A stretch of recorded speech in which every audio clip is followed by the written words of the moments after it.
अपने नींबू के पौधे को कैसे बचाया जाए, गस में कौन सी आप केयर करेंगे जिससे नींबू का पौधा काफ़ी अच्छी ग्रोथ करना शुरू कर देगा और आपको इंशाल्लाह नींबू भी मिलना शुरू हो जाएंगे। और उन दोस्तों को बताता चलूँ जो नर्सरी से पौधा तो ले आते हैं लेमन का, और जब घर में लाकर उनको ट्रांसप्लांट करते हैं तो पौधा मर क्यों जाता है और वो अपने सारे पत्ते गिरा क्यों देता है। इसी वीडियो के अंदर मैं आपके साथ ये शेयर करने वाला हूँ तरीकाकार कि इंशाल्लाह कोई भी मेरा दोस्त इजीली अपने घर में इसकी केयर कर सकता है। मेरा नाम है Tanveer Ahmed, ST home kitchen gardening से। मैं अपने उन दोस्तों को बता दूं जो नए हैं और जो मेरे पहले के दोस्त हैं कि मेरा एक YouTube चैनल है sky lens by Tanveer Ahmed के नाम से, उसको ज़रूर फॉलो कीजिएगा। उसका लिंक डिस्क्रिप्शन बॉक्स के अंदर मैंने दिया हुआ है।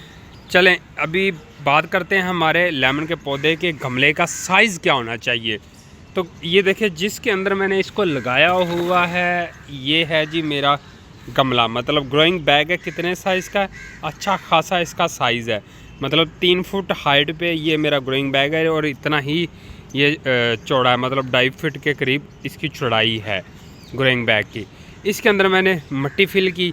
मिट्टी कैसे फिल की है इसके ऊपर वैसे वीडियो बनाई हुई है, लेकिन इसमें भी मैं आपको बताता चलूँ कि मिट्टी के अंदर मैंने गोबर या वर्मिंग कंपोस्ट मिक्स की मिट्टी के अंदर।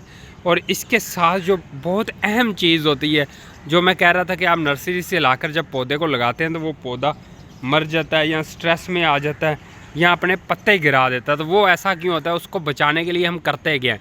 ये देखें अभी इसके ये ऊपर वाले आप पत्ते देख रहे हैं, ये कैसे कर्व आने शुरू हो गए इन पत्तों के अंदर। क्यों? क्योंकि हमने इसको रीपोर्ट किया था। जब रीपोर्ट करते हैं इसकी कुछ जड़ें बाहर आ जाती हैं और कुछ जो इसकी फीडर रूट होती हैं वो डैमेज हो जाती हैं, जिसकी वजह से पौधा स्ट्रेस में आता है। तो ये नई शाखें निकाल रहा है, ये देखें। अगर मैं इन नई शाखों को बार बार काटता रहता तो ये वाला ऊपर वाला जो मेरा हिस्सा है पौधे का, इसने अच्छा फल भी नहीं देना था और फूल भी अच्छे साइज़ के नहीं आने थे।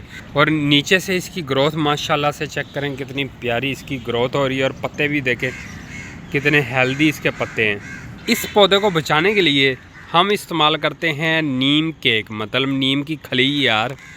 तो ये खल मिल जाती है नीम के पौधे की, तो ये मिलती कहाँ से है, बहुत सारे कोल्हुओं के पास होती है जो ऑयल एक्सट्रैक्ट करते हैं, मतलब जो सरसों का ऑयल जहाँ से मिल जाता है वो निकालते हैं, तो वहाँ से आपको ये इजीली मिल जाएगी।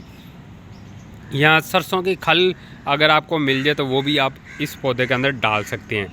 लेकिन ये जो नीम खली है ये आपको अगर पैकेट में इस तरह ख़रीदना चाहते हैं तैयार हुई शुदा, तो वो आपको फ़रूक भाई से मिल जाएगी। उनका नंबर ये यहाँ पे आ रहा है, आप उनसे रब्ता करके ले सकते हैं। पूरे पाकिस्तान में कहीं से भी आप ऑर्डर कर सकते हैं। ये मैंने जब पौधे को रीपोर्ट किया तो इसको अच्छा खासा मैंने बीच में डाल दिया ताकि कोई फंगस या कोई बैक्टीरिया जो हार्मफुल होते हैं वो मेरे पौधे को डैमेज ना कर सकें। तो इसकी जड़ के साथ में अच्छे खासी 2-3 मुट्ठियाँ भर के डाल दी थी, जिससे मेरा पौधा ये देखें कोई भी मरा नहीं है, ना पीला पड़ा है, तो फिर भी वहाँ से उसने नई ग्रोथ करनी शुरू कर दी है। अब उन दोस्तों को बता दूं जो परेशान है कि पत्ते तो सारे गिर गए हैं, अब क्या करें। कुछ भी नहीं करना, आप बस उसको ये ज़रूर चेक कर लीजिएगा। आप शाख के पास जाएंगे ना, ये देखें इस तरह आपको ग्रीन शाखें दिखाई देंगी। अगर इस तरह ग्रीन शाखें नहीं दिखाई देती तो यहाँ इस तरह की ब्राउन शाखें होंगी। ये तो आपको कैसे पता चलेगा कि ये अभी पौधा ज़िंदा है कि यहाँ मर चुका है। आप हल्का सा उसके छिलकों को पीछे करेंगे तो वो नीचे से ताज़ा और हरा हरा निकलना शुरू हो जाएगा, मतलब आपको महसूस हो जाएगा कि लकड़ी अभी गीली है। तो अगर लकड़ी गीली है और पत्ते ऊपर से सब ख़त्म हो चुके हैं तो फिर 80% चांसेस हैं कि वो सारे पत्ते दोबारा से पौधा लाना शुरू कर देगा। समटाइम ऐसे पौधे होते हैं जब आप उनको ला के लगाते हैं वो अपने सारे पत्ते झाड़ देते हैं, उसके बाद वो फिर नए पत्ते निकालते हैं। इस वजह से परेशानी नहीं लेनी। अगर आपको नीम खली नहीं मिलती तो कोई बात नहीं, आपने कोयला ले लेना है। आपने इस तरह कोयला ले लेना है, इस कोयले को पीस कर आपने अपने पौधे में डाल देना है जब पौधे को रिपोर्ट करने लगें। या अगर आपके पास ऑलरेडी पौधा लगा हुआ है तो इस कोयले को आपने पीस लेना है अच्छी तरह, फिर इसको आपने अपने क्यारी के अंदर डाल देना है, तो बहुत अच्छा रिज़ल्ट आपको मिलेगा। ये कोयला बहुत फ़ायदे का, इसके रिच सोर्स ऑफ कार्बन होता है। और बेसिकली ये करता क्या है कि जितने भी इसके मिट्टी के अंदर खाद होती है वो पौधा उसको उठा नहीं पाता, उसको हासिल नहीं कर पाता, तो ये कोयला मदद करता है। उससे इन्हांस कर देता है ताकि जो पौधे की जड़ है वो इजीली उन खाद तक रसाई हासिल कर सके। तो ये कोयला इस वजह से भी इस्तेमाल किया जाता है।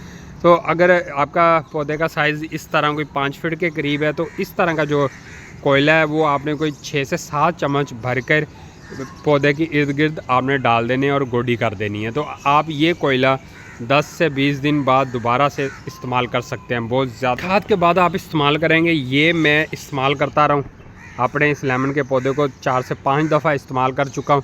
तो ये 1.5 लीटर बोतल के अंदर पोटाशियम खाद जो केले के छिलके से बनाई जाती है, ये भी आपने 100% डालनी है। जैसे कि मैंने डाली है और इसके पत्ते भी नए आ रहे हैं और शाखें भी नई आ रही हैं। तो इंशाल्लाह इन नई शाखों और नए पत्तों के अंदर से भी फूल निकलेंगे जैसे ये मैच्योर होते जाएंगे।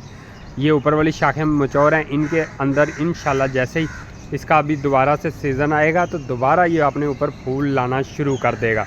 एक बात याद रखिए, जब भी आप किसी दरख्त के ऊपर से फल तोड़ लेते हैं ना, और जैसे वो फल टूट चुका है और उसका एक टाइम पीरियड पूरा हो चुका है, तो फ़ौरन आपने खादों का इस्तेमाल करना होता है। पौधे की खुराक ज़रूरी चाहिए होती है, क्योंकि वो फल दे के पौधा काफ़ी हद तक कमज़ोर हो चुका है, जिसको आपने खाद देनी है, बूस्ट अप करना है, ताकि नए सीज़न के लिए उसको अच्छी तरह से तैयार कर सकें।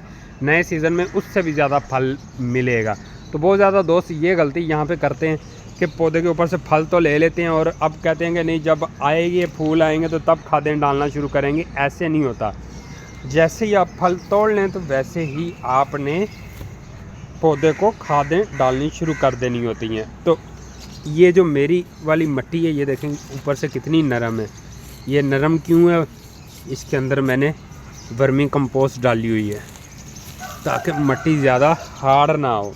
मिट्टी ये वाली इतनी ज़्यादा हार्ड कभी भी नहीं होगी। इसके अंदर वर्मी कंपोस्ट है, मिट्टी है, और ये नीम खली भी डाली हुई है। नीम खली पौधे के लिहाज से डाली जाती है कितने। अब उन दोस्तों को बता दूं जिनको शौक़ है कि कलम पौधे की लगाई जाए, लेमन के पौधे की एक कलम लगाई जाए ताकि वो वहाँ से उगना शुरू हो जाए, तो बेहतरीन मौसम है। अगस्त के मौसम के अंदर आप इसको लगा सकते हैं, ग्राफ्ट भी कर सकते हैं और कलम को डायरेक्ट लगा सकते हैं। अगर आपको लेमन का पौधा कहीं अच्छा मिल जाता है जो मदर प्लांट है, उसकी आपने कलम ले लेनी है। और कलम का साइज़ इतना मोटा होना चाहिए, जैसे ये वाला शाख है ना मोटी, ये वाला साइज़ होना चाहिए। और एक पूरी इस तरह गिट्ठ आपने माप कर कलम को काट लेना है।